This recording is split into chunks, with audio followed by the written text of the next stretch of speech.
periapicales y pulpares. Eso lo hemos visto por separado, ¿no? Y anomalías dentales. Ahora vamos a ver las lesiones inflamatorias de los maxilares.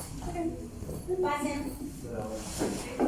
A ver, ¿qué pasó? ¿Te caíste? ¿Qué pasó? ¿Cómo no? ¿Qué pasó? A ver. ¿Cómo sabe? ¿Cómo sabe? Está enfermo. No, yo estaba muriendo.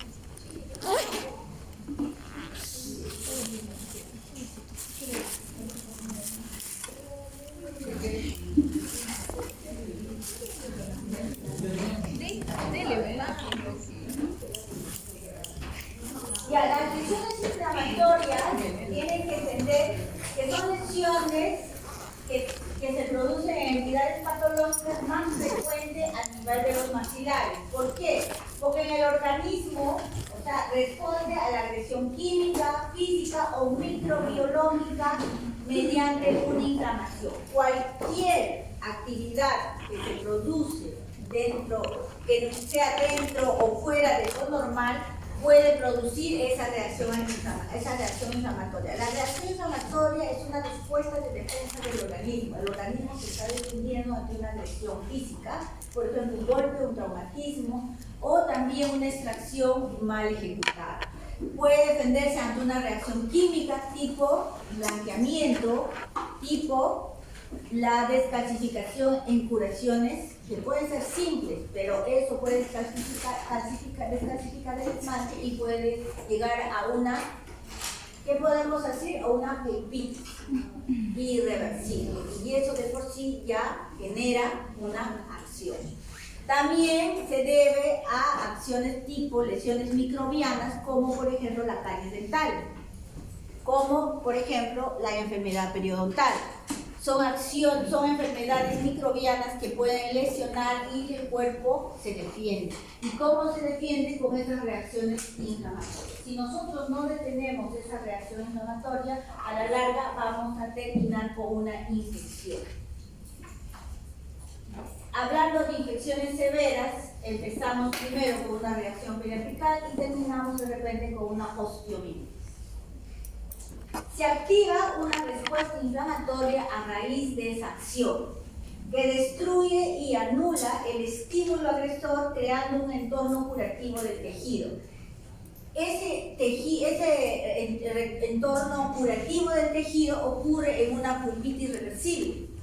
El diente reacciona, se inflama la pulpa, hay dolor, hay sensibilidad, pero el tejido se regenera y terminamos recuperando el diente y así no hacemos el tratamiento pulpar. En otro caso, la reacción de una pulpitis irreversible. Hay una acción, hay una inflamación, pero el tejido no se recupera y se muere y se produce la necrosis. Y en ese caso ya vamos a otro tratamiento de otro nivel, que es el tratamiento de conductos o tratamiento radicular.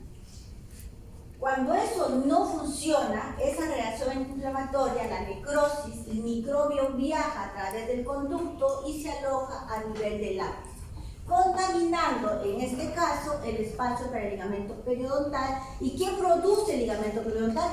Produce una acción inflamatoria. Esa acción inflamatoria, que es lo que causa un ensanchamiento del espacio periodontal. Si eso aún no lo detenemos, empieza a invadir lo que es la lámina dura.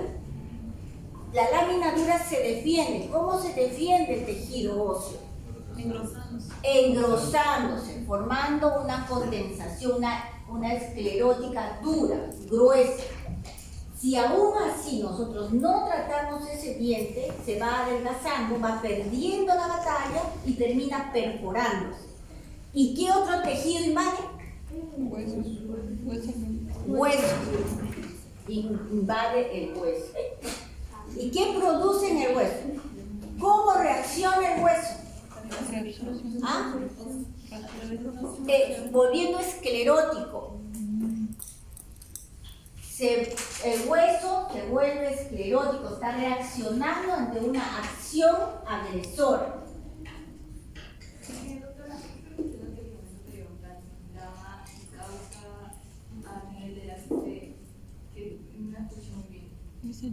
No, cuando ya llega el microbio viaja, se ha producido la necrosis pulpar, viaja a través del conducto, se aloja a nivel apical, invade un tejido que es el espacio para el ligamento periodontal. Y eso, ¿cómo reacciona? Inflamándose, hinchándose, y ¿cómo lo vemos en la radiografía? Se produce un ensanchamiento del espacio, un engrosamiento, si lo quiere, una imagen radiolúcida mucho más extensa de lo normal. Cuando eso no es tratado, invade la lámina dura, pero la lámina dura es un tejido que también se defiende y se va engrosando, como dijo Kelly. Pero si aún así no lo tratamos, invade hueso, se adelgaza, perfora y invade el hueso. El hueso reacciona formando un periósteo, formando un hueso más denso, más grueso, y los espacios medulares se estrechan, las trabéculas se engruesan. Y eso cuando no lo tratamos, porque hay pacientes que no van a la consulta, a pesar de que para llegar a ese inicio, ¿qué ha venido antes que se produzca todo eso? Dolor. Pero a veces se toman su medicamento, automedicado, entonces, y cuando ya viene donde nosotros, ya hay destrucción ósea, ya hay una reacción, que puede ser un granuloma, puede llegar a un quiste radicular, inclusive puede llegar a un osteomielitis por una infección generalizada. Entonces, todas esas consecuencias ocurren por una infección mal tratada desde su inicio. El metabolismo óseo presenta un equilibrio entre la reabsorción osteoclástica y la producción osteoblástica del hueso. Los mediadores de la inflamación son la citocina, la prostaglandina, y para muchos factores de crecimiento que son los que controlan el equilibrio para favorecer en este caso, la reabsorción o la formación de hueso. Cuando nosotros hacemos un tratamiento ortodóntico, por ejemplo, mi diente está acá, pero yo quiero llevarlo porque se ha producido un diastema debido a que le he hecho una extracción. Quiero juntar mi premolar con mi canino. ¿Qué estoy haciendo ahí? ¿Le estoy acariciando? ¿Le digo, camina? No. Estoy produciendo una fuerza externa, jalando el diente con un elástico o una cadena, produciendo una fuerza externa en la que mi hueso que estoy llevando hacia el canino lo estoy destruyendo, produciendo una reabsorción ósea. Pero a la vez, ¿qué es lo que pasa alrededor de mi diente? Hay inflamación del tejido periodontal, hay inflamación de la lámina dura, hay inflamación del hueso. Mientras por un lado destruyo, por el otro lado existe aposición, o sea, se está creando nuevo hueso. Si yo no le doy tiempo a mi organismo a recuperarse, estoy hablando solamente de un tratamiento ortodóntico, no le doy tiempo, que son 3 semanas a 4 semanas, si no le doy tiempo, el hueso no se recupera y se pierde. No solo se pierde el hueso, sino que se produce una reabsorción externa radicular a nivel del ápice. Es por eso que muchos tratamientos ortodónticos, si tú haces una radiografía post-paciente, si tú haces una radiografía post-tratamiento, vas a ver que del 50 al 60% de tus raíces le faltan todo el tercio apical. Recuerde que todo tratamiento ortodóntico produce un 20% de desgaste de tejido, tanto óseo a nivel de cresta y raíz, si es que no lo hacen con fusión. Y una reabsorción externa no se detiene, continúa. Porque recuerden que el único organismo, o sea, el único que no descansa y que trabaja 24 horas 7 es la boca. Si bien dice, doctora, yo me levanto a desayunar, solo almuerzo, como y me duermo. Y en la noche, ¿qué hace? Bruxas, aprietas. Porque eso no se das cuenta. Lo puedes decir, ay, me duele la articulación, mira, me suena acá, suena así como. Entonces, ahí está el detalle. Entonces, es algo que ustedes tienen que tener conciencia. Ahora que son odontólogo o que van a ser odontólogos y algunos de repente van a estudiar la especialidad de ortodoncia, lo único que les pido es que cuando estudien una especialidad, sea la que sea, lo hagan con conciencia. Pensando que lo que ustedes hacen, a veces el paciente ni siquiera se da cuenta de lo que ustedes están haciendo. Ese es tener responsabilidad, ética profesional y conciencia de lo que hacen.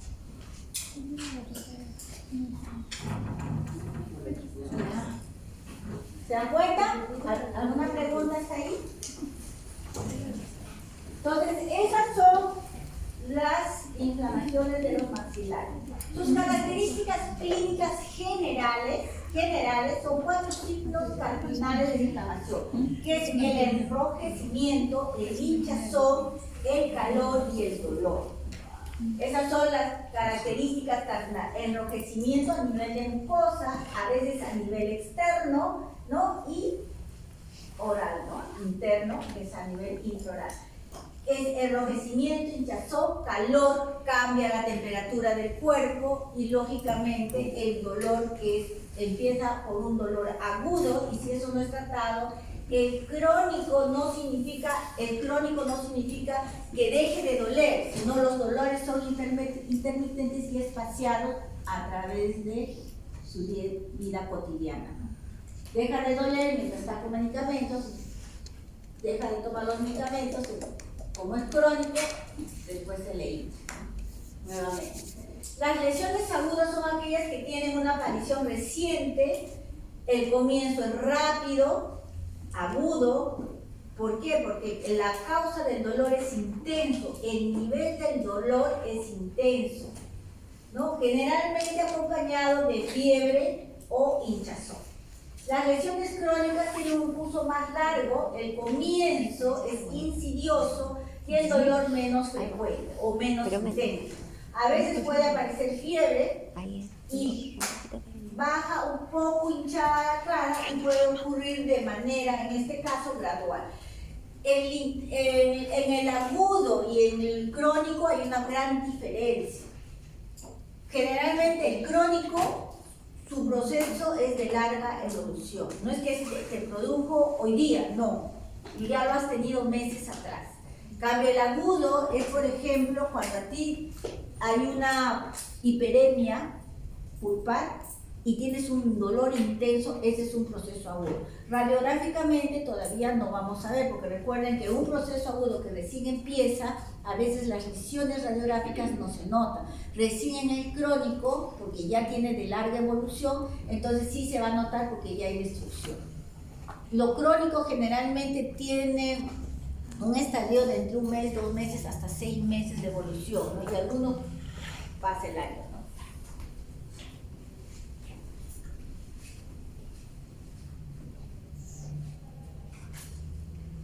Características radiológicas generales de todas las inflamaciones. Hay que ver la localización, hay que ver los márgenes de la lesión, la estructura interna, si es radiolúcida, es mixta o radiopaca, efectos sobre la estructura adyacente. Cuando se trata de una lesión periapical, por ejemplo, la primera estructura anatómica que se erosiona es el espacio ligamento periodontal, después viene la laminadura y posteriormente el hueso. Si eso no se trata, si es en el maxilar superior, puede llegar a invadir o contaminar el seno maxilar. ¿Qué parte del seno maxilar contaminado? El piso del seno maxilar. A veces uno puede ver una lesión y ver el piso y dice, no, todavía no llega. Recuerden que los microorganismos, como dice su nombre, es microscópico, no lo vemos. Puede viajar a través de las trabecas, a través de los espacios medulares y llegar y traspasar el seno. Y la mucosa que cubre el seno normalmente lo normal es hasta 3 milímetros. Pasados los 3 milímetros se produce una enfermedad que se llama la mucositis del seno. Entonces, cuando se produce esa infección o esa inflamación, que es la mucositis, es de tipo odontogénico. Recuerden, las infecciones de senos maxilares son odontogénicos y no odontogénicos. Y lo que a veces se produce y más frecuente se da es a nivel odontogénico.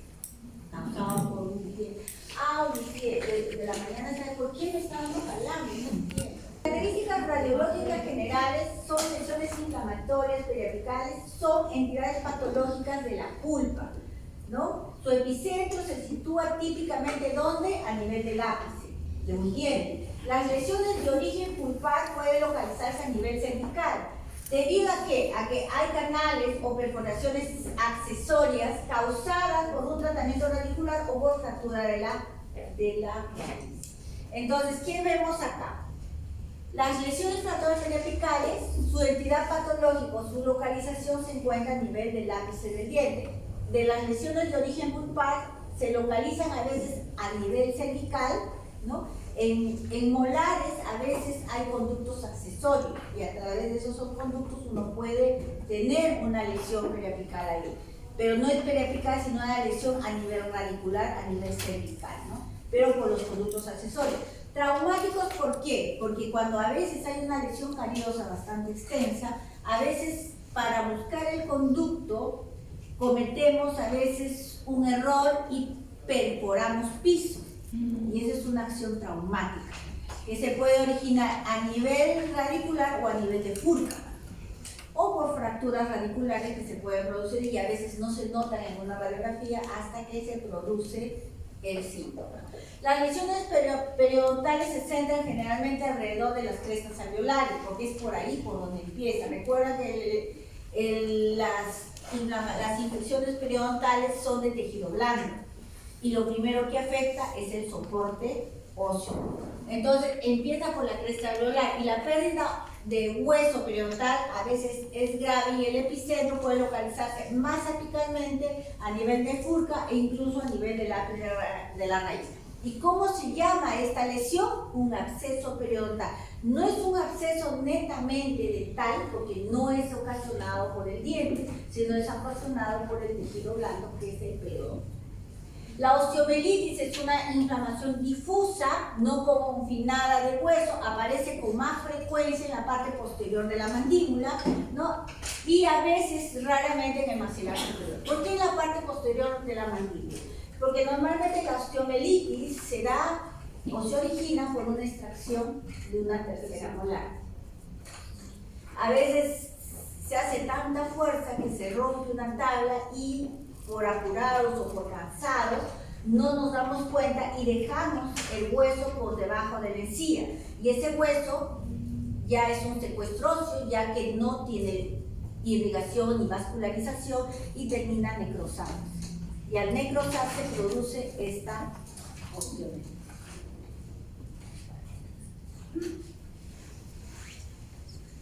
Acá vemos, miren, este es un...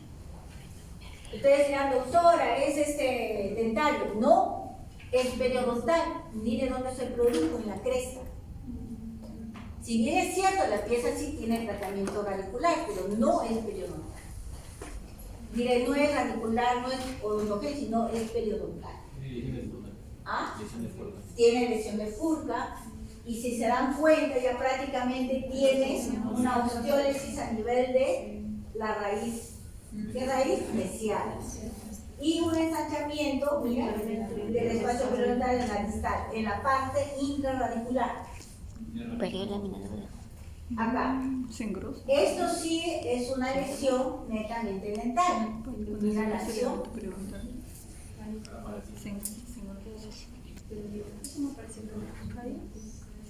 Claro, pero este diente, ¿cuál es el responsable de este diente? De esta lesión es este diente de acá, este incisivo. ¿Qué está ocasionando acá? Si nosotros nos vamos a analizar una estructura adyacente, ¿qué estructura adyacente o qué estructura anatómica está complicando esa lesión? La pieza dental, ¿se dan cuenta? Y estamos cerca de seno nasal, fosa nasal. O sea, quiere decir que si esa lesión sigue creciendo va a llegar al piso y a comprometer lo que es el piso de forma nasal.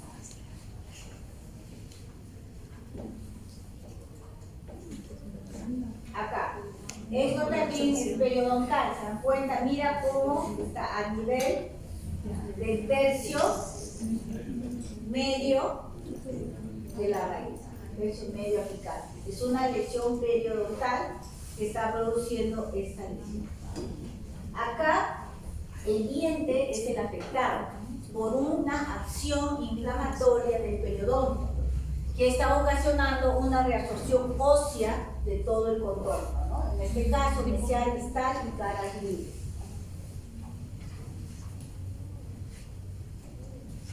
Acá también periodontal. Miren, esta flecha nos indica que la acción inflamatoria está a este nivel. ¿Qué debemos hacer? Tratarlo para que esto no se generalice. Esto de acá es una osteomelitis. ¿Ven? Acá ya vemos pequeñas zonas radiolúcidas con pequeños islotes de hueso que son generalmente supuestos óseos no vascularizados, sino necróticos.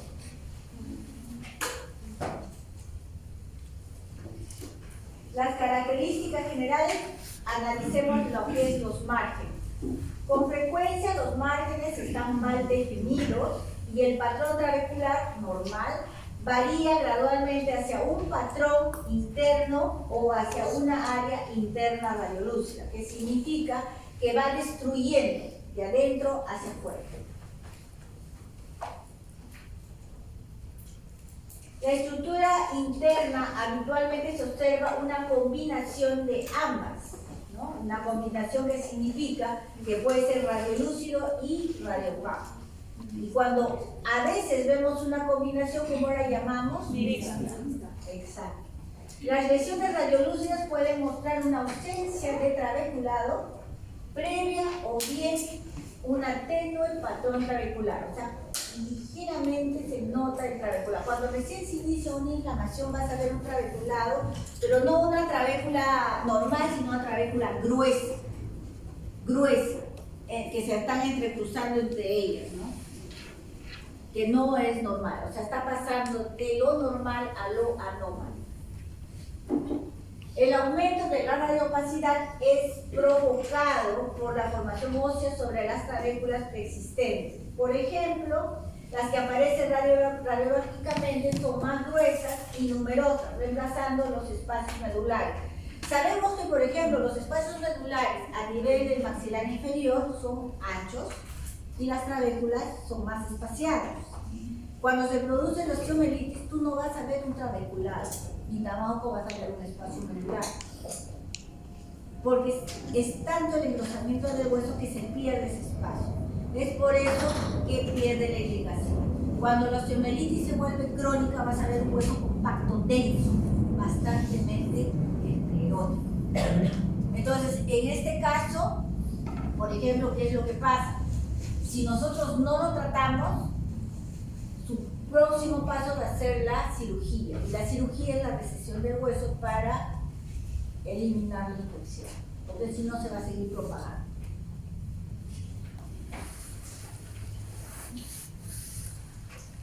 Ven acá.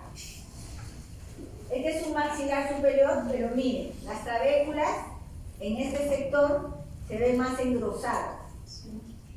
Si yo voy acá, lo veo más delgadito, ¿se dan cuenta? A este nivel se ven más delgadas, acá se ven más gruesas. Hay una reacción osteolítica a nivel apical de estas dos piezas dentales. En este caso vemos acá, hay un cálculo dentario o placa calcificada entre las piezas anteriores y a la vez vemos una reacción, ¿no? Una reacción osteolítica en la que se está viendo destrucción ósea. En este caso vemos, no lo vemos así, cuando nosotros vemos esta destrucción radiolúcida de este color, quiere decir que ya no hay hueso ni en la tabla vestibular ni en la tabla palatina. Cuando nosotros vemos esta densidad, significa que se está destruyendo de adentro hacia afuera, que significa que una de las tablas no la tenemos.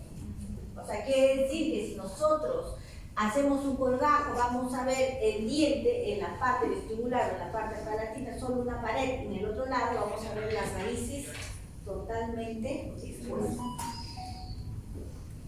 Esta es la densidad que nos refleja.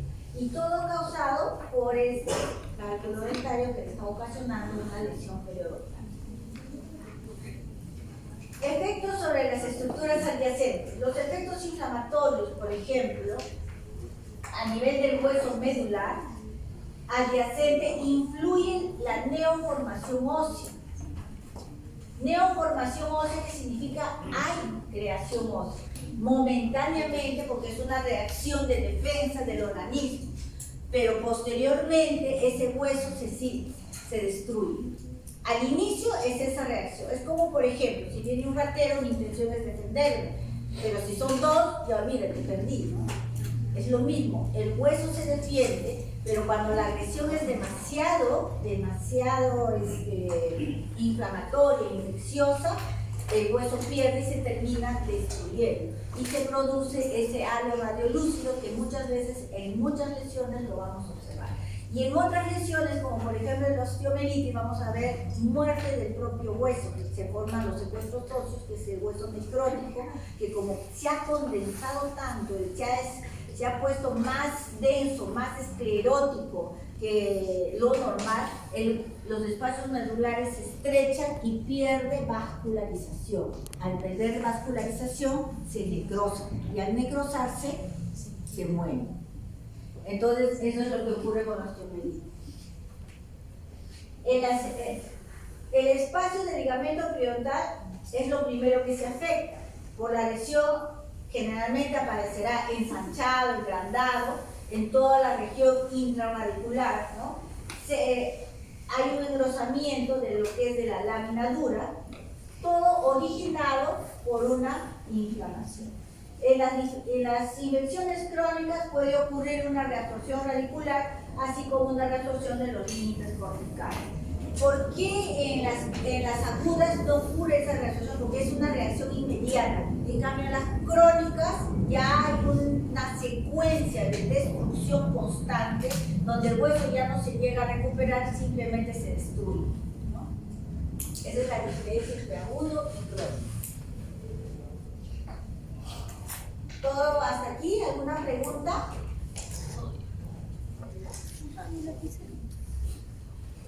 ¿Alguna pregunta? Miren esta radiografía, miren esta condensación.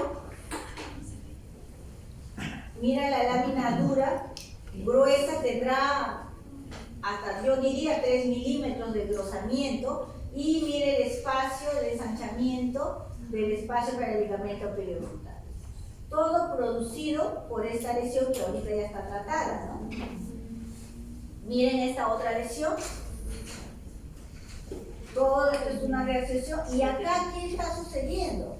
Una reabsorción externa radicular. ¿Se dan cuenta? Doctora, ¿el ensanchamiento ya no es reversible? No, o sea, sí es reversible cuando es agudo, ¿no?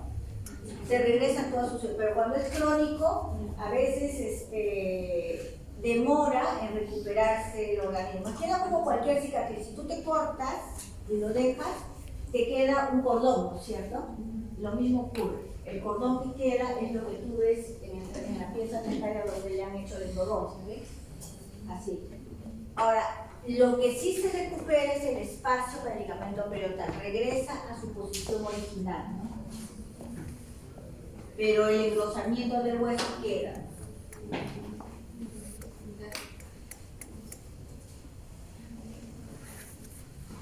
Lesiones inflamatorias periapicales, ya nosotros lo hemos visto, que se origina generalmente periodontitis apical aguda, periodontitis apical crónica, absceso periapical, granuloma periapical y el quiste radicular. Todas estas lesiones es originada por infección, ¿no? Inflamatorias. Las presentaciones radiolúcidas se han llamado osteritis rarefactante, mientras que las formas radiopacas se han denominado osteritis esclerosante o condensante o focal esclerosante. Son los sinónimos por los cuales se nombra lo que nosotros llamamos radiopaco, radiolúcido en una radiografía. Pero la nomenclatura es osteritis rarefactante, que vendría a ser la radiolucidez, y lo que es osteritis esclerosante, condensante o focal esclerosante es la que llamamos radiopaca.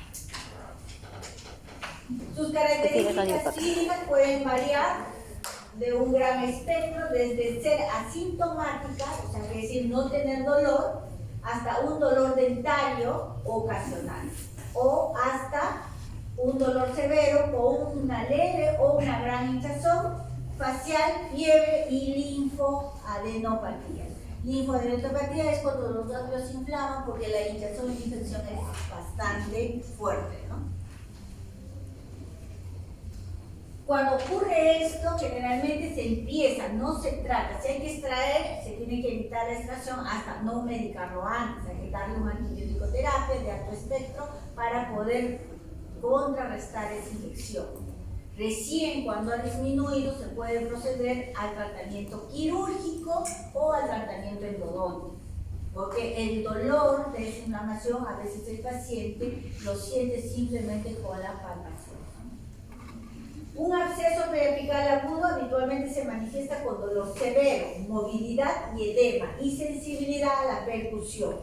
Eso es porque ya hay un absceso por encima del lápiz. Presenta dolor a la palpación, generalmente en la región periapical que está afectada. Hay drenaje espontáneo que puede aliviar el dolor agudo. El drenaje espontáneo es la fístula que se produce en el vestibular o en el palatino, o cuando hay una caries que está abierta, el drenaje puede ser externo. Drenaje puede ser vestibular, palatino o de la misma cavidad dentaria. Igual ese drenaje hace que se alivie y cese el dolor, ¿no? ¿Y qué sucede ahí? Tú te comes esa infección, como leche condensada de sangre. Así es la pus, ¿no? Y huele horrible. La lesión aguda puede evolucionar a una crónica, que es granuloma o quiste radicular, ¿no? Generalmente cuando hay un quiste radicular, el que no toma, no está acostumbrado a hacer un buen diagnóstico detallado, a veces extrae el diente y deja el quiste. El que le extraigas el diente no elimina que el quiste se reabsorba, no, al contrario, sigue creciendo porque es un quiste. Siempre por eso les digo, si van a ver, ustedes ven por ejemplo, un remanente radicular o una pieza cariada que ya no se puede salvar y que tiene que estar una radiografía para ver qué es lo que tiene. Si tiene granuloma, hay que sacar con el granuloma. Si tiene un quiste, hay que sacar el quiste. Porque en caso contrario, el quiste sigue creciendo. ¿Y qué hace el quiste? Destruye. Porque crece, destruyendo. ¿Hay alguien afuera? No. Doctora, ¿cuáles eran los servicios? Las lesiones, las características radiológicas en este caso son lesiones iniciales que pueden no mostrar cambios radiográficos algunos. El diagnóstico de esta lesión se apoya en los síntomas clínicos a veces, ¿no? Cuando son las lesiones inflamatorias periapicales. ¿Cuáles son los síntomas clínicos? Ya lo hemos visto. Dolor, ¿qué más? Hinchazón, ¿qué más? Calor, ¿qué más? Rubor cuando ya está la cara hinchada, ¿no? Pero ¿qué otros síntomas que, por ejemplo, que a veces no tiene el paciente? No tiene hinchazón, no tiene calor, no tiene nada. Dolor a la percusión. O cuando el paciente refiere, me duele cuando mastico. Tú dirás, puede tener una obturación, una sobreobturación, ¿no? Pero para eso existe la radiografía, porque de repente ya tiene una reacción. Otra cosa que puede doler es a la palpación. Le palpas al dolor, ¿no? Hay pacientes que tú le palpas justo en la zona del diente, que él se queja, le palpas, tiene dolor, ¿no? Entonces hay que tener, ya cuando hay linfoadenopatías, ya hay una infección severa. Quiere decir que ya hay pus que quiere salir, explotar. Y a veces cuando no hay un drenaje, tú tienes que hacer el drenaje para aliviarlo. Lo haces haciendo la apertura o lo haces externamente cortando a ese nivel de la piel. Entonces tú tienes que drenar para que el paciente siente ese alivio.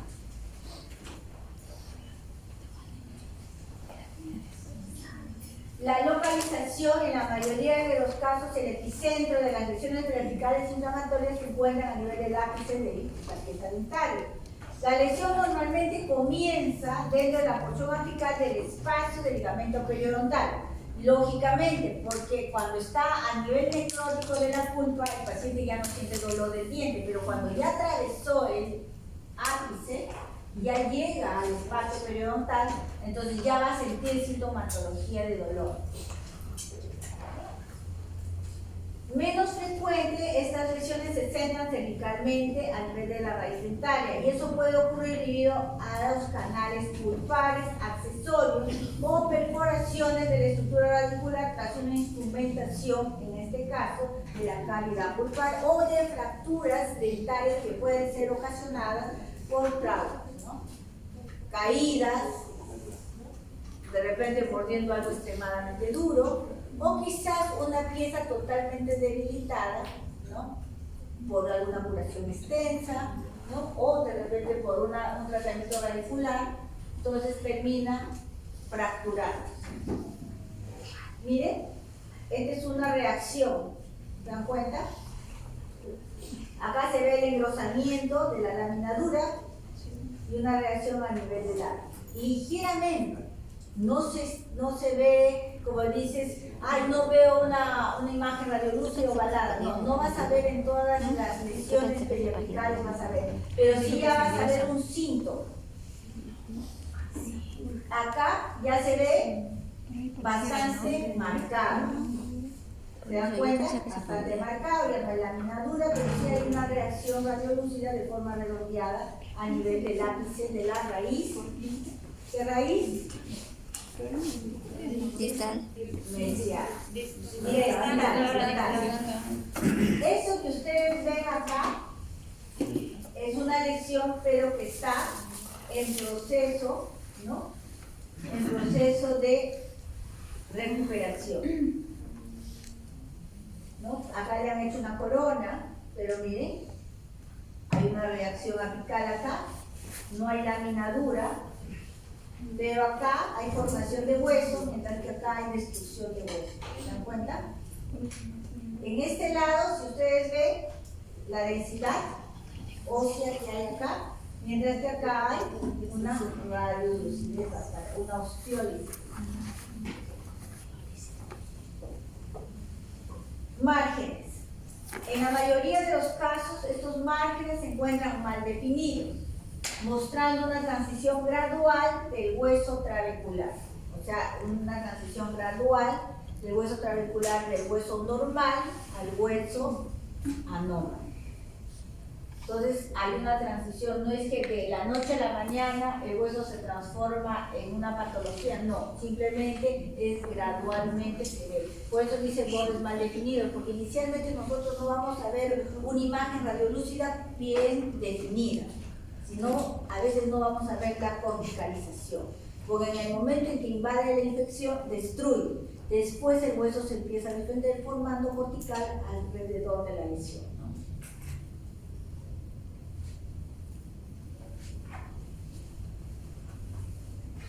En ocasiones los márgenes pueden aparecer definidos, como el que hemos visto anteriormente, han visto que es de imagen radiolúcida, redondeada, bien definidos, pero no tiene la corticalización que debe tener todavía. Con una zona de transición bien delimitada y un aspecto que sugiere límites corticales.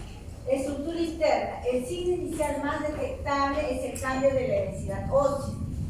¿Qué significa? Que habitualmente provoca un ensanchamiento del espacio de ligamento periodontal en el ápice del diente y posteriormente afecta el hueso. Cuando afecta el hueso, lo primero que ocurre es la condensación. El hueso se defiende para después tener reabsorción ósea y posteriormente hay formación de nuevo hueso, pero formando esas corticales que nosotros vemos en algunas lesiones.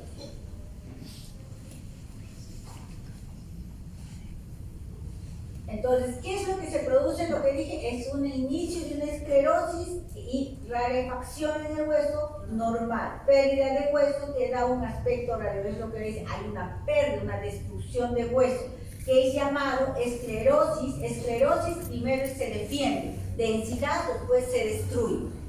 ¿Por qué? Porque la infección termina destruyendo el hueso. Lo que vemos acá, miren. ¿Quién tiene el diente así que se está mirando? Tú con tu diente. Miren, acá hay una densidad ósea bastante marcada, mientras que acá hay una destrucción ya del hueso, se está destruyendo. El hueso en una de estas lesiones periapicales se destruye de adentro hacia afuera, nunca de afuera hacia adentro, solamente en el caso de producción de hueso externo ocurre la osteomielitis.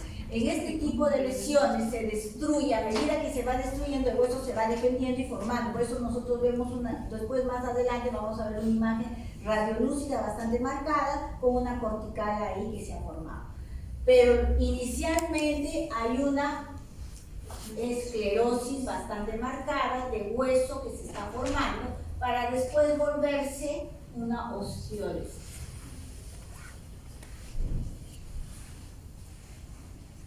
Entonces, caries o un trauma produce pulpa necrótica. Esta pulpa necrótica puede producir una periodontitis apical aguda o crónica, un absceso. Esta puede producir un absceso periapical, la aguda puede producir un absceso periapical y la crónica un granuloma periapical. Ambos pueden terminar en un granuloma o en un absceso periapical. Este granuloma periapical, como el absceso periapical, produce una osteomielitis. Y a la vez, solamente el granuloma periapical hace una transición de quiste apical o quiste radicular. Todo esto es una reacción inflamatoria, ¿no? Inflamatoria por invasión microbiana.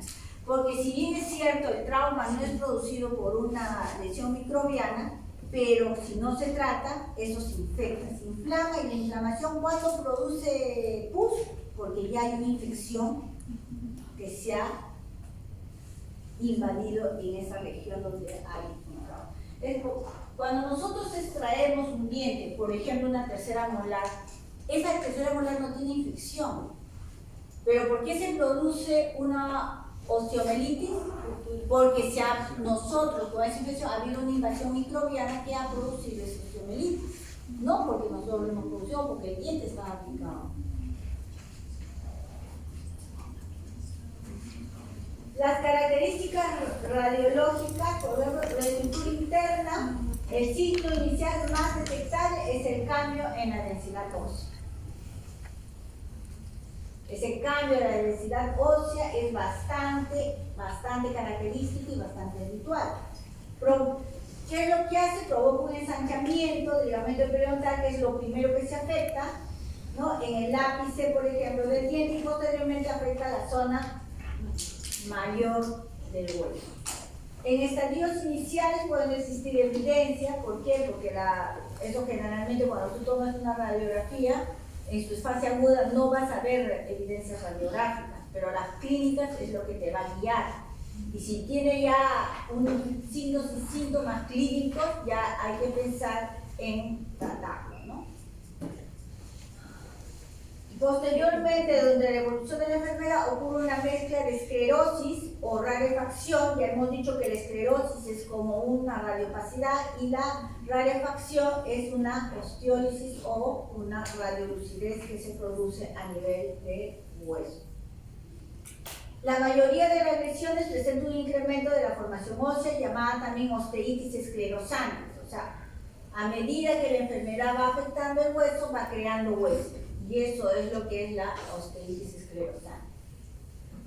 Pero cuando se produce pérdida de hueso producido por la reabsorción, es llamado osteitis rarefactante periapical, o sea, radiolucidez, lo que nosotros llamamos imagen radiolúcida alrededor del ápice. Área con mayor destrucción ósea habitualmente está en el ápice del diente, mientras que el patrón esclerótico se sitúa a nivel de la periferia.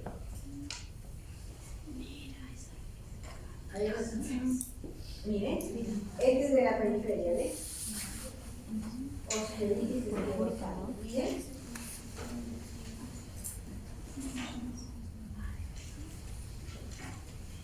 ¿Cuál es la afectación de estas lesiones inflamatorias? ¿no? Generalmente, a nivel de la mandíbula, rara vez la reacción esclerótica puede extenderse hasta la base mandibular, rara vez. Generalmente se queda a nivel del ápice y a nivel de la parte periodontal, el soporte óseo. En casos crónicos también puede ocurrir una reabsorción externa de la región apical de la raíz. ¿Por qué se produce una reabsorción en casos crónicos? Por la larga evolución. Porque recuerden, cuando se produce una reacción inflamatoria, la relajante del apical, destruye hueso y al destruir también destruye dientes, ¿no? Y la reabsorción radicular generalmente a veces es el filo de cuchillo o el tubo de mesera. Pero eso solo se da en casos crónicos, más no en casos agudos. ¿Qué te estás burlando? ¿De quién te burlas? Del pobre Kelly se ha dormido.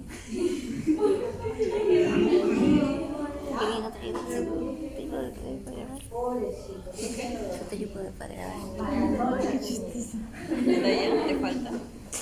Te ibas hoy a dormir. Ya, hagan una. Ya, entonces, como dice, los límites corticales cercanos pueden estar destruidos, tales como los segmentos del suelo del ángulo maxilar. En este caso, cuando la lesión está en el maxilar superior, ¿no? En este caso, a veces estas corticales de estas lesiones pueden afectar el piso de seno o el piso de fosas nasales, desplazándolas hacia arriba, desplazando o destruyendo. En todo caso, igual existe contaminación. Porque si las desplaza, puede haber migración de microorganismos que llegan a la zona del seno maxilar, produciendo una mucositis del seno maxilar o del antro maxilar.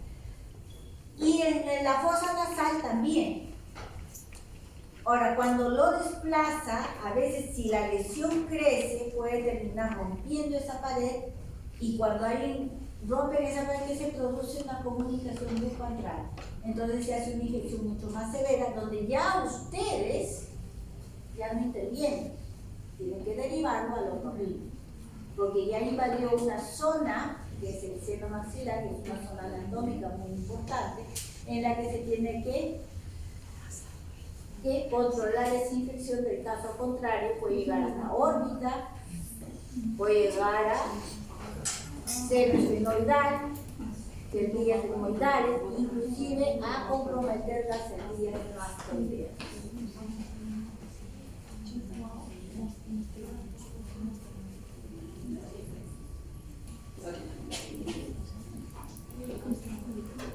Las lesiones son capaces de producir una reacción perióstica inflamatoria que puede ser más evidente en el suelo del seno maxilar o adyacente, produciendo una mucositis. ¿Cuándo se dice una reacción perióstica?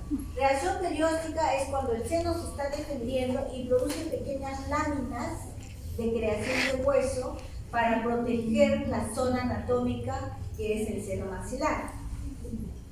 Pequeñas láminas que se van produciendo, pero internamente dentro del piso del seno, ¿no?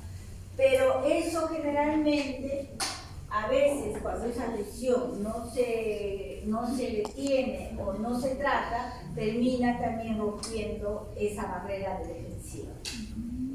Esto es lo que les estaba explicando. Estas son las láminas que se está defendiendo, una lámina, porque si yo hago mi dibujo, el seno maxilar es este. Esta es la formación de las láminas periósticas que se está defendiendo ante una agresión de esta lesión inflamatoria colocada a nivel del área. Acá, por ejemplo, cuando llega a este punto, para que el paciente no pierda sus dientes, si es que hay una evaluación clínica y vemos que todavía se puede salvar, se hace una endodoncia, ¿no? Pero si no, a veces es mejor extraer para evitar lesiones futuras más extensas en una estructura anatómica mucho más complicada. Acá vemos también las pequeñas, esto que ustedes ven es la mucosa agrandada del seno maxilar, que se llama mucosígima.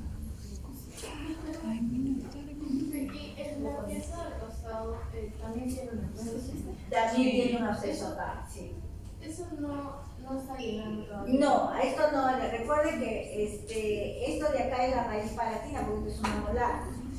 Entonces no necesariamente la raíz palatina está dentro, sino, pero esto sí está bien comprometido porque se ve la reacción del mismo piso, ¿se acuerdan? Si yo quiero ver si esto tiene compromiso a nivel de la pieza dental, ¿qué radiografía tendría que tomar Kelly?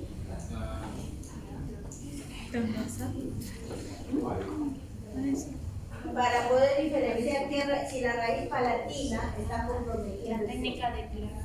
La técnica de Clark para poder hacer la disociación auricular.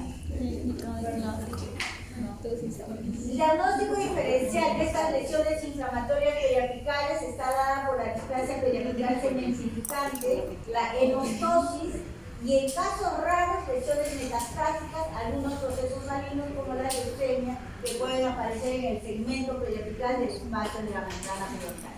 ¿Por qué la leucemia? Son diagnósticos diferenciales que esas lesiones periapicales no netamente ojo pueden decir, es causado por origen ontogénico. No. Puede ser una displasia periapical cementificante, puede ser una enostosis o puede ser en casos de una metástasis de leucemia o linfoma, un cáncer de las cadenas linfáticas. ¿Cómo? La metastasis generalmente que se observa a nivel de boca es a nivel periodontal, a nivel de ligamento periodontal. Sangrado abundante a nivel de clínico. Palidez de la mucosa. ¿La mucosa de qué color es normal? Rosada. Rosada. Palidez es blanca. Sangrado profuso. El mismo paciente le dice, doctor, abro la boca, sangra. Cierro la boca, sangra. Toma agua, sangra.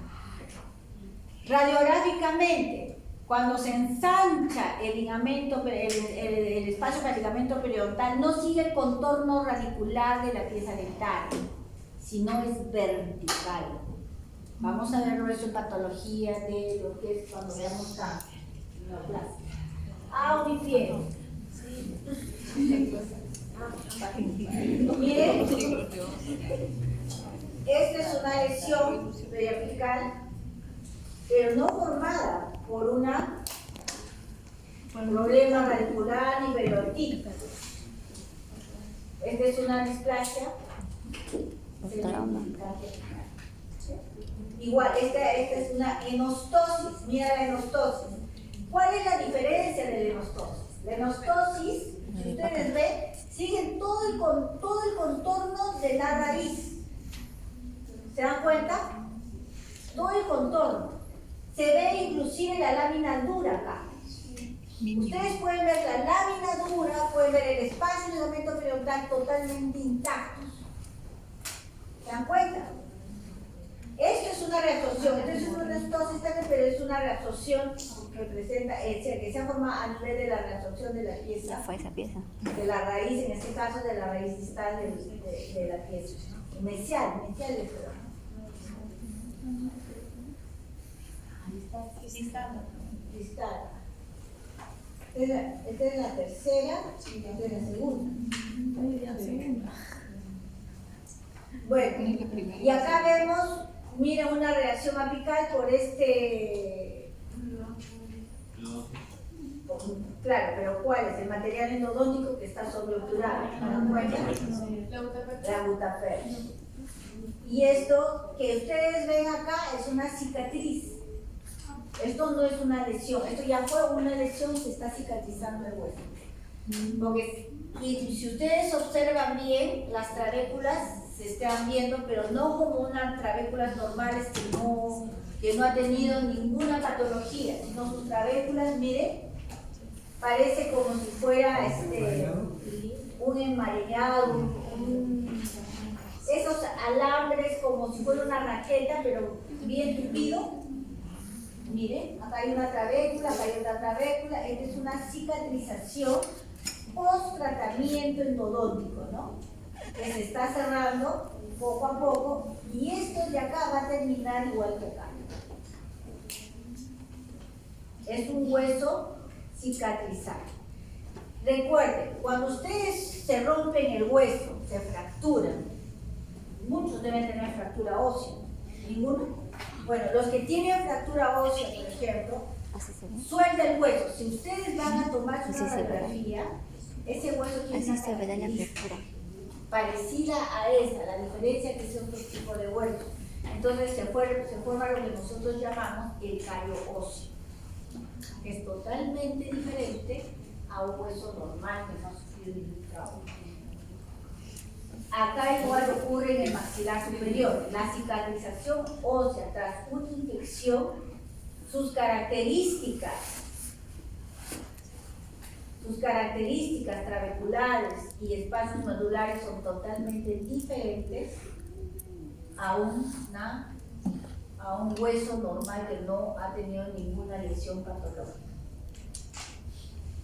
El tratamiento incluye la terapia de canal radicular o extracción, ¿no? Si es que hay que eliminar el material necrótico.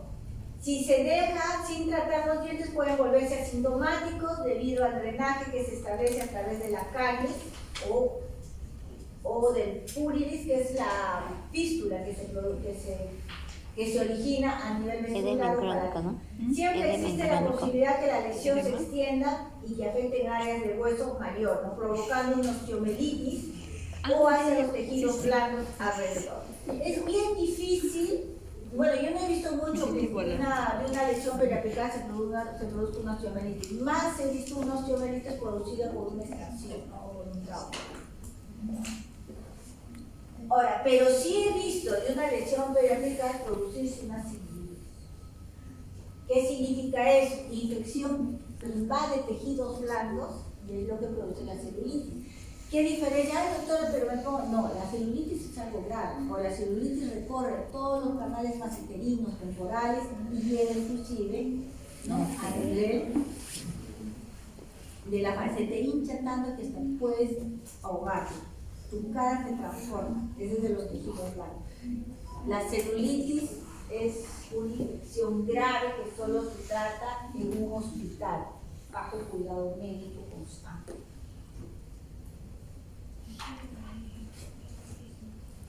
¿Qué es la pericoronitis? Ustedes han visto pericoronitis.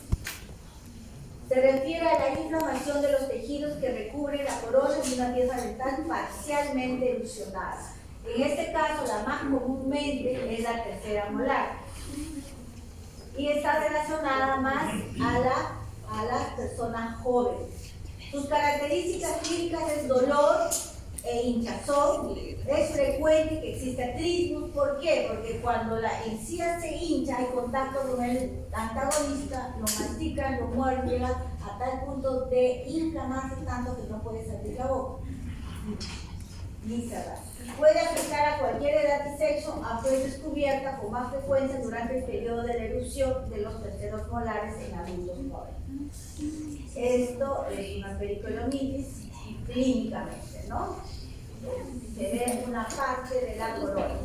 Características radiológicas: los signos radiológicos pueden variar entre ningún cambio cuando la lesión inflamatoria está, en este caso, limitada a solo tejidos blancos. Cuando solo es tejidos blancos y no ha afectado hueso, no se ve ningún cambio radiográfico. Pero si ya ha afectado o se ha hecho crónico esto, entonces sí, más adelante se va a ver una lesión ósea que va acompañando a la corona clínica. Y si eso no se trata, produce una esclerosis o osteomelitis en casos mucho más severos. La localización, ya lo hemos visto, generalmente se localiza a nivel posterior y a nivel de los terceros molares, ¿no? Más frecuente es el área de la tercera molar mandibular. Márgenes están mal definidos, con una transición gradual del hueso trabecular normal a una región esclerótica. La estructura interna es más frecuente esclerótico, con trabéculas más gruesas. Puede observarse un área de pérdida de hueso o de radiolucencia inmediatamente adyacente a la corona que agranda el espacio folicular. Lo primero que nosotros vamos a observar es esto: esclerótico con trabéculas gruesas. Después vamos a observar esta radiolucencia que va acompañando a la corona. Si la lesión se disemina considerablemente, el patrón interno de esto aparece consistente con una osteomelitis. ¿Qué significa? Si es que esa infección continúa, el hueso se devuelve y se vuelve esclerótico. ¿Al daño? Sí, se vuelve bastante esclerótico y pierde vascularización. ¿Y qué corremos con eso? Que el hueso se necrosa.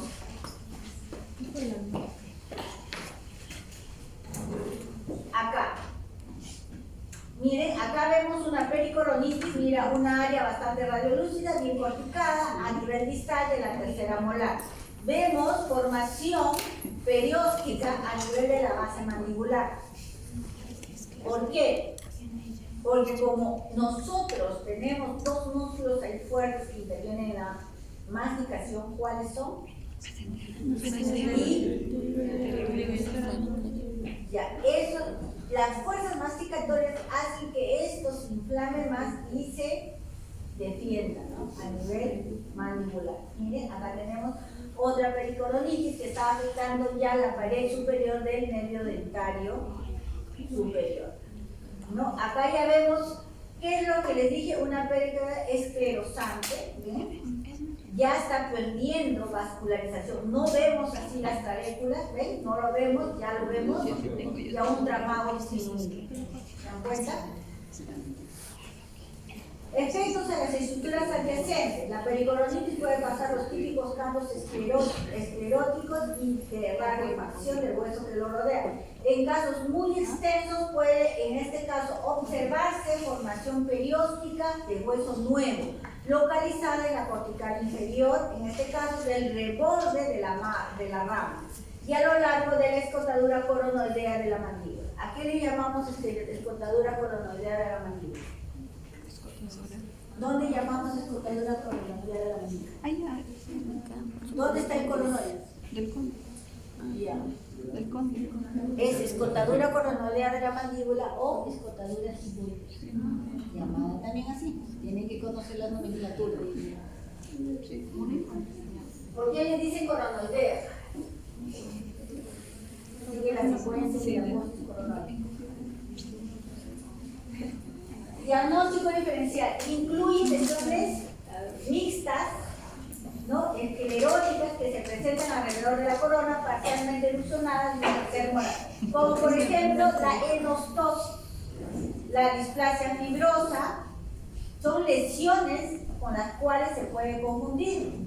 Enostosis, la displasia fibrosa. Se deben considerar algunas neoplasias como la forma esclerosante del osteosarcoma, sobre todo en pacientes mayores, el carcinoma de células escamosas. Estas dos lesiones son neoplásicas. Por eso que el diagnóstico es muy importante ahí, radiográficamente y clínicamente. Las características típicas de una neoplasia maligna, como una destrucción pronunciada del hueso cortical y la invasión, puede ayudar en el diagnóstico. Las características de una neoplasia maligna, cuando es radiolúcida, no tiene márgenes, no saben cuál es el inicio ni cuál es el final. Generalmente es como un fantasma, se pierde en el espacio. Mientras que en este caso todavía hay una corticalización. Pero en caso de que suceda, recuerden cuál es su localización a nivel de la tercera molar y la secuencia que sigue la lesión es a nivel de la corona. Siempre tienen que darse los márgenes. Siempre se ve clínicamente, ¿no? Siempre se va a ver clínicamente porque hay un tejido blando que está encima de la tercera molar. Y recuerden, el dolor es, se podría decir, es bien característico al morder y al abrir la boca. ¿Por qué? Porque como lo tiene bien inflamado todo ese sector, a veces lo tienen ulcerado también, ¿no? Tanto que se lo muerde. Y a veces es recomendable, si la tercera molar está en una buena dirección y hay buen espacio, a cortar y sacar ese tejido, ponerle cemento quirúrgico y esperar que se cicatrice. Tratamiento. El objetivo del tratamiento de pericoronitis es la retirada del diente parcialmente ilusionado, en este caso de la tercera molar, si es que está incluida, retenida o impactada. Sin embargo, en la fase aguda, cuando el trismus dificulta su adecuado abordaje, el tratamiento antibiótico es la primera opción para bajar esa inflamación, esa infección, ¿no? y evitar la descarga oclusal. La descarga oclusal significa cortar ese tejido para que no golpee y no lo siga moliendo. Osteomielitis es una lesión, ya vamos a terminar, no se acuerda. La osteomielitis es una enfermedad bastante invasiva, es algo que ustedes deben saber diferenciar. La osteomielitis es una de las enfermedades que generalmente muchos de nosotros lo confundimos con neoplasias. Y no es así. A veces le damos el susto al paciente y cuando va al médico le dice: ¿quién es el bruto que le ha dicho que tiene cáncer? Hay que tener y saber las características. Así nos tratan los médicos cuando nos equivocamos. Por eso hay que tener. La osteomielitis es una caracterización que generalmente tiene los mismos comportamientos que una neoplasia maligna. Pero recuerden que el comportamiento de inicio es totalmente diferente y el origen también es totalmente distinto. Es un proceso inflamatorio que puede diseminarse a través del hueso para poder invadir la médula, la cortical, la esponjosa y el pelloso. En los maxilares, la osteomielitis habitualmente se origina por microorganismos piógenos que llevan a la medular ósea, desde dientes con absceso a otras infecciones postquirúrgicas.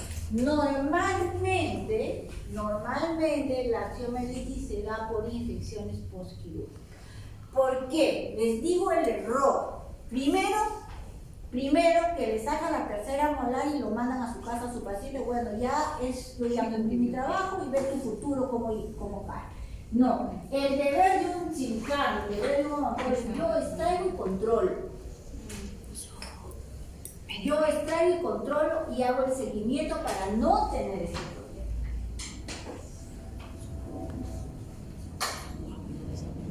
En algunas ocasiones no es posible detectar ninguna fuente de origen.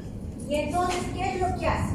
Cuando no es dentario, no hay quirúrgico, no es piógeno, entonces es una diseminización vía hematógena, vía sanguínea. Es lo que les dije la vez pasada. A veces una infección del pie, un hongo del pie migra vía sanguínea y se aloja a nivel de los maxilares. Por la mano. ¿Ah? Por la uña. Por cualquier parte puede migrar el sanguíneo. Recuerda que nosotros tenemos irrigaciones y canales sanguíneos por todo el cuerpo, entonces puede migrar. Y eso puede ser su origen también. El hecho, por ejemplo, clave de la osteomielitis es la formación de secuestros. Es algo característico que ninguna neoplasia maligna la tiene, que son los secuestros óseos. Son segmentos de hueso necrótico. Eso ninguna neoplasia lo tiene. ¿Y cómo lo identificamos en una radiografía? Por pequeños islotes radiolúcidos que se identifican donde ven los huesos necróticos.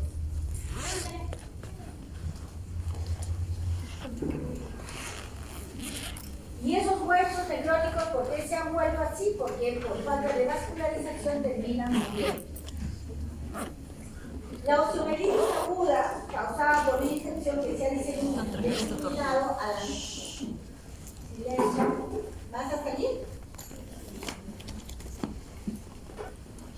A la médula ósea. En este proceso, los espacios medulares, por ejemplo, del hueso contienen un infiltrado o exudado, que consiste o predomina, por ejemplo, lo que es la cantidad de neutrófilos y en menor cantidad las células mononucleares.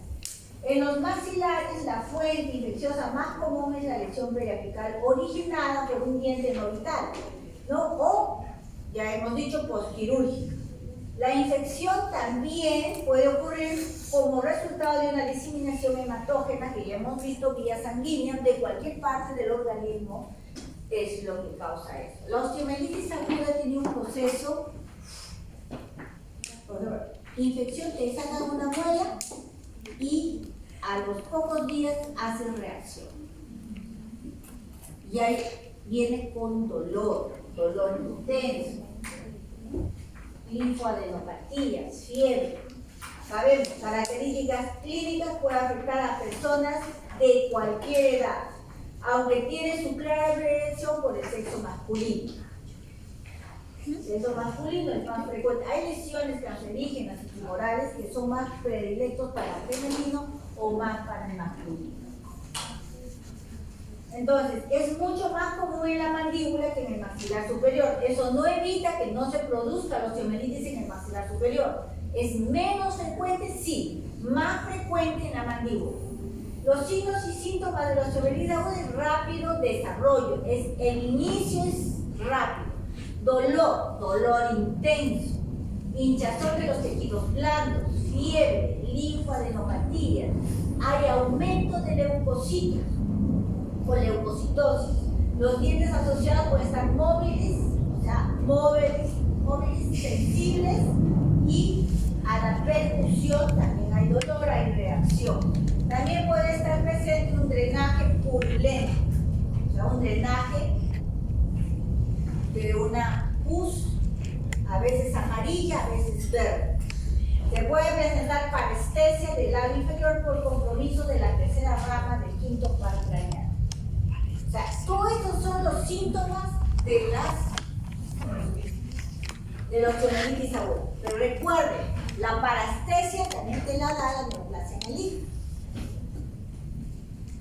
Pero ¿cuál es lo que no te da la neoplasia maligna? ¿Ah?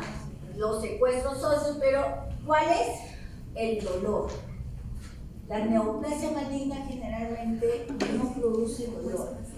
Hay hinchazón y hay enrojecimiento, movilidad dentaria, desplazamiento de dientes, destrucción de huesos, pero no tienen dolor. A veces es sintomático. Y la evolución de la neoplasia maligna generalmente es mucho más rápida que la osteomelitis. Siendo un ejemplo, pongamos. La osteomelitis, para que sea aguda, se puede considerar en una semana. La neoplasia maligna, hoy estoy bien y mañana estoy mal.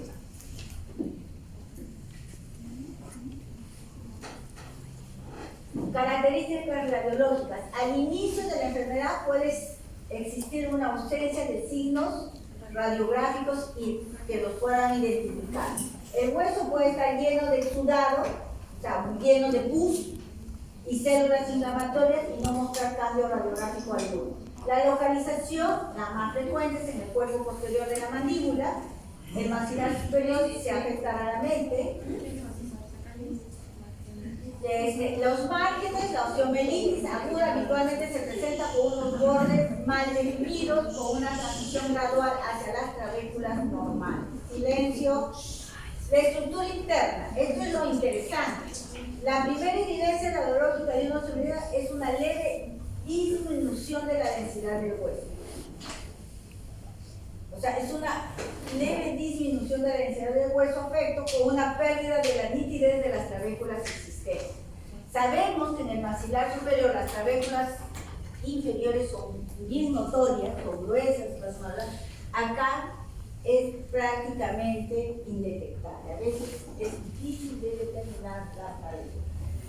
Cuando el hueso es marcado, se produce un área radiodocencia dentro de una área focal, o sea, dentro de un área radiodocencia, dentro de una área radiopaca, bastante radiopaca, y adentro hay como una pequeña radiolucidez. En regiones a través de todo el nuevo hueso afectado. Más tarde el aspecto de esas regiones escleróticas se hace aparente. Los secuestros pueden estar presentes, aunque son más numerosos en las formas crónicas. Miren las trabéculas. Esto a veces es confundido por una neoplasia maligna. Pero recuerden, en una neoplasia maligna no se ve así. Se ve todo así, como así. Cuando vean, hagan sus comparaciones, se van a dar cuenta. En una osteomelitis van a ver de todas maneras una densidad bastante condensante acá. Pero acá van a ver cierta pérdida de densidad del hueso y raramente se va a poder observar las trabéculas. Esto que ustedes ven es la radiolucidez de los islotes de hueso. Lo que nosotros vemos, lo que está acá, lo vemos acá como secuestros óseos aislados, ¿no? Y lo que ven ustedes acá es un periósteo formado en lámina de cebolla. Ahora, el periósteo también lo forman las neoplasias malignas, de diferente forma.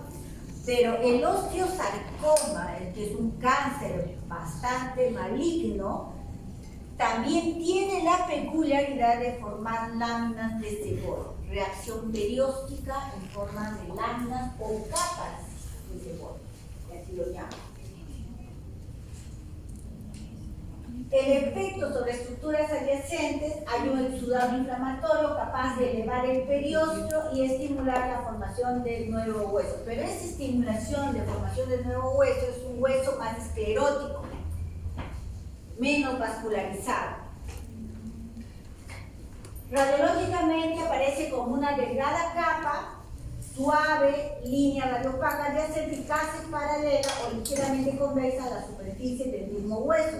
Lo que vemos nosotros en la radiografía que voy a mostrar. Este proceso continuo puede provocar múltiples líneas presentando el aspecto de capas de cebolla, como les dije.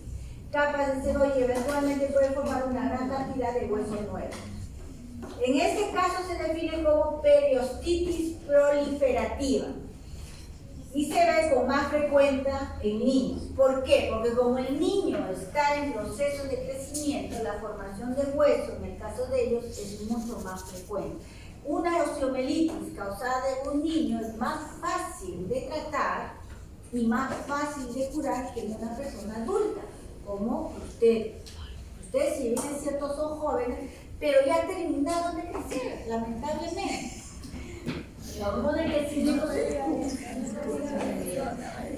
Los efectos sobre los dientes y la lámina dura son similares a las lesiones periapicales. Esto es lo que me refiero, ¿ves? Una periostitis proliferativa. ¿Se dan cuenta? Esto se llama una reacción perióstica en forma de lámina de cebolla. Grábense ese término porque también lo vamos a ver en neoplasias malignas, tipo el osteosarcoma.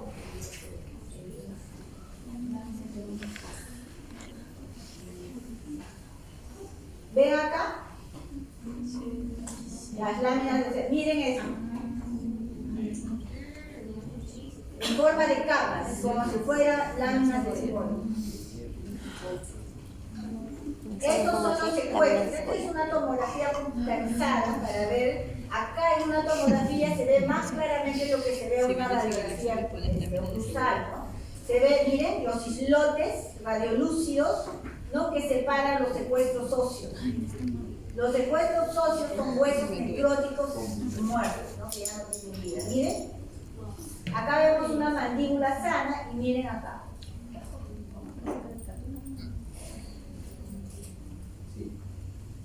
Diagnóstico diferencial es la displasia fibrosa. Acá lo he indicado para que ustedes lo lean. La displasia fibrosa, especialmente en niños, la característica radiológica de esta lesión es fácil distinguir de la osteomelitis aguda, debido a que la displasia fibrosa es la forma que ocurre el agrandamiento del hueso. ¿Qué significa? En una displasia fibrosa la lesión ocurre dentro del hueso y se expande hacia afuera.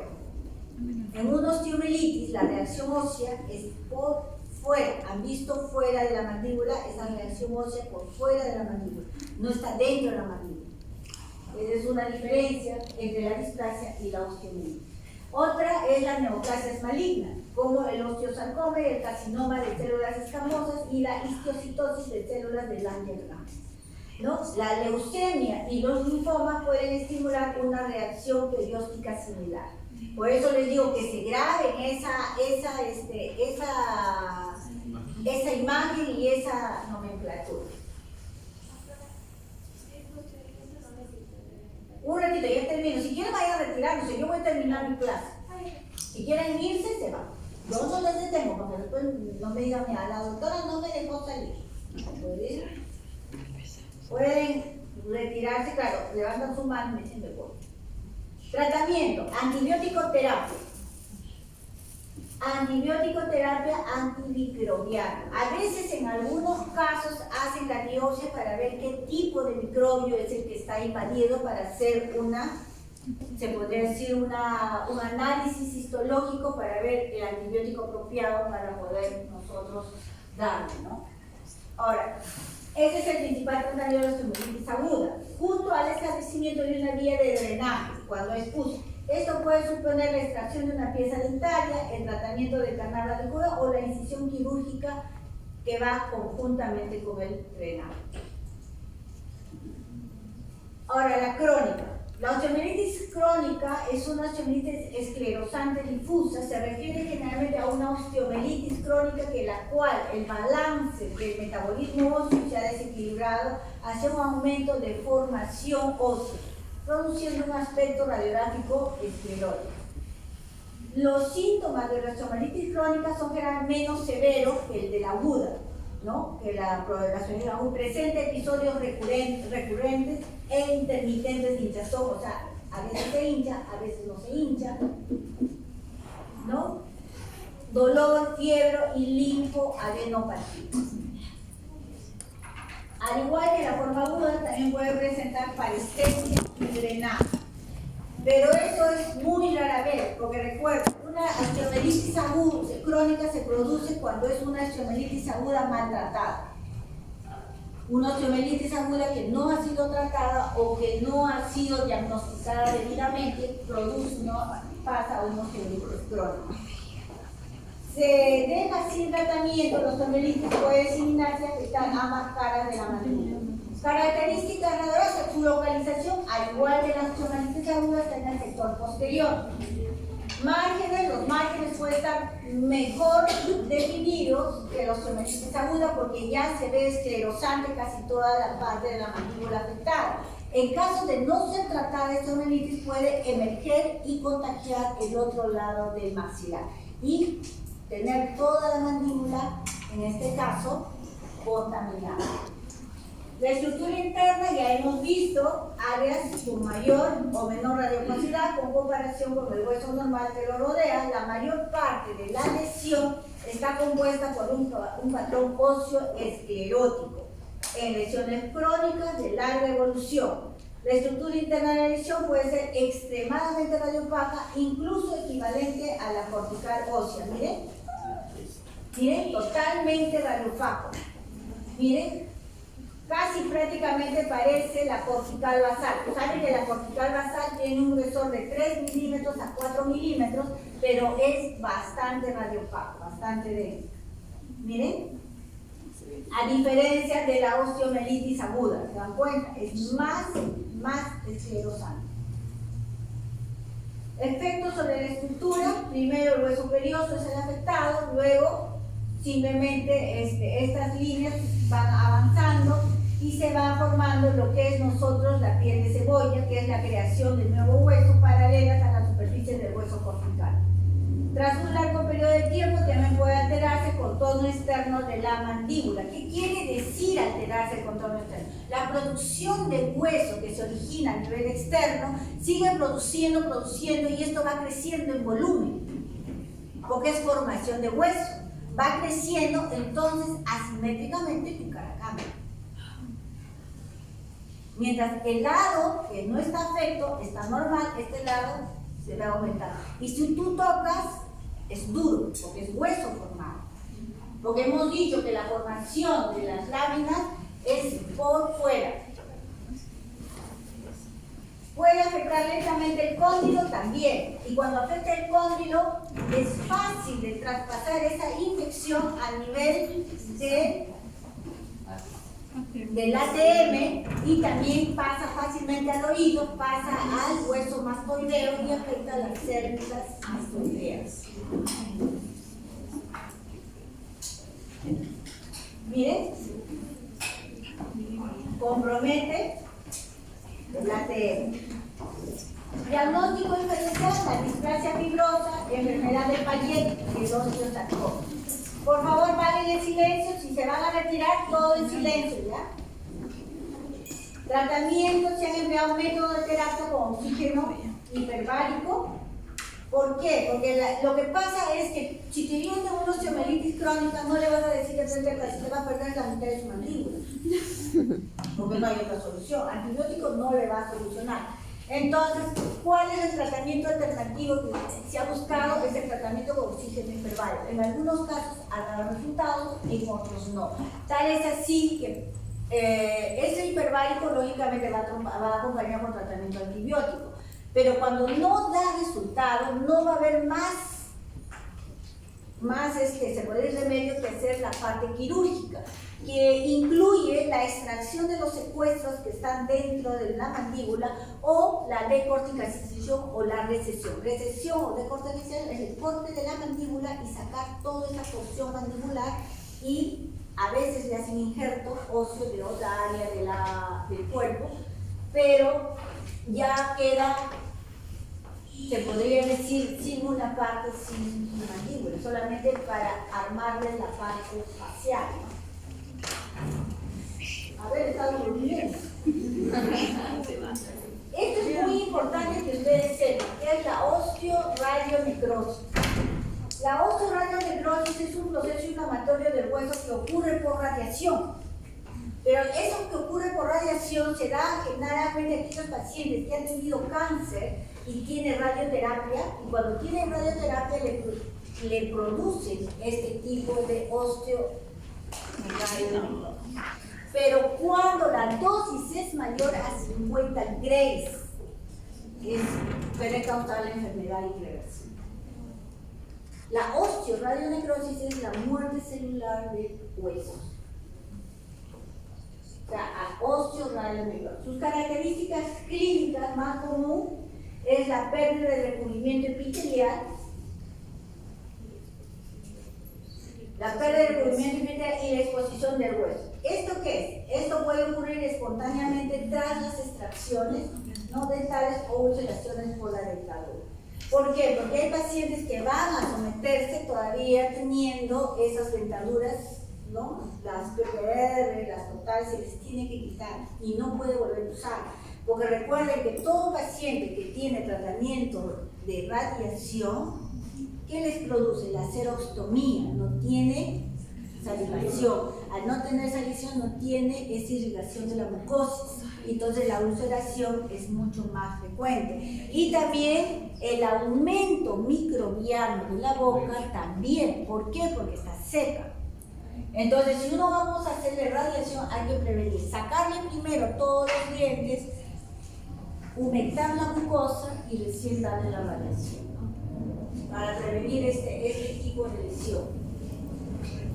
También puede ocurrir fracturas patológicas del hueso que pueden confundirse también con la osteomielitis. El hueso expuesto se vuelve necrótico como resultado de una pérdida de vascularización del periósteo, produciendo subsecuentemente secuestros de los cuales habitualmente va a llevarse a cabo la exposición del hueso. También hay hinchazón, ocurre un intenso hinchazón, intermitente, drenaje escleral, y lógicamente, ¿no? A veces puede tener dolor intenso o a veces no tener dolor, porque con la misma radiación a veces se les mata y se les puede ocasionar parestesia. Miren, hueso expuesto. Clínicamente es un hueso necrótico muerto expuesto. Las características radiológicas son muy similares a la osteomielitis crónica, similares, por eso tienen que leer bien para no confundirse. Entonces, localización en la parte posterior, ¿no? Y más común en la osteonecrosis del maxilar superior puede afectarse en algunas ocasiones. La localización está dada donde se va a hacer la radiación. Si, por ejemplo, le han extirpado un tumor de parótida, es a nivel de la mandíbula, a nivel del ángulo córneo, ahí le hacen la radiación. Y al hacerle la radiación, ¿qué es lo que produce? Osteoradionecrosis, es que no toman todas las prevenciones que deben tomar.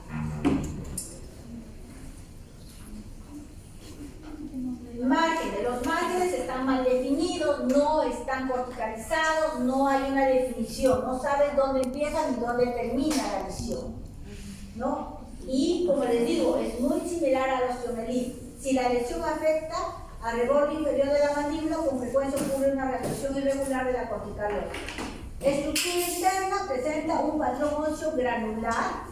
Puede verse áreas diseminadas de radiolucidez con o sin secuestro en la zona central. El hueso maxilar afecto puede también ser muy esclerótico. Recuerden que en una osteomielitis es muy poco frecuente que el hueso salga expuesto. En cambio, en la osteoradionecrosis sí se va a ver expuesto. ¿Por qué? Porque como hay una quemadura de radiación, hay muerte celular epitelial y lo cual hace que el hueso se exponga. Es como esas películas de terror donde se te ve tu cráneo así.